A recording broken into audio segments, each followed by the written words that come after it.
Në kuadër të Fitër Bajramit, Bashkia e Tiranës nuk la jashtë vëmendjes njerëzit në nevojë, duke shtruar për ta një drek në mensën sociale në Laprak. Ishte vetë kryebashkia Kuveliaj, i cili shërbeu drekën për këta persona, ndërsa u premtoi atyre se bashkia do të hap mensa të tjera sociale në qytet, veç atyre në kombinat dhe Laprak. Në një qytet që është me 1 milion banor, ka dhe 1 milion probleme. Ndoshta nuk i zgjidhim dot të gjitha problemet, por kemi filluar t'i adresojmë ato. Dhe duke filluar nga mensa sociale, duke filluar nga shërbimet sociale që ofrojmë, mundohemi sadopak të lehtësojmë ato problematika që secili i kanë familjet e vet. Dikush më shumë, dikush më pak, po një herë në jetë të gjithë na ndodh që të kemi nevojë për ndihmën e shtetit dhe për ndihmën e bashkisë.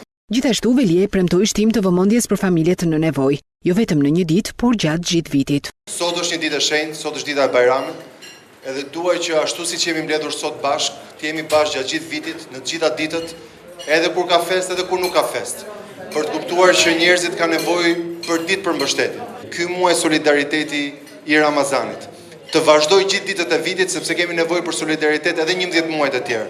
Ndaj do përkushtohemi bashkë me Ilirin që të jemi aty për çdo familje nevojë. Veliaj gjithashtu bëri apel qytetarëve, të cilët kanë mundësi të ndihmojnë njerëzit në nevojë.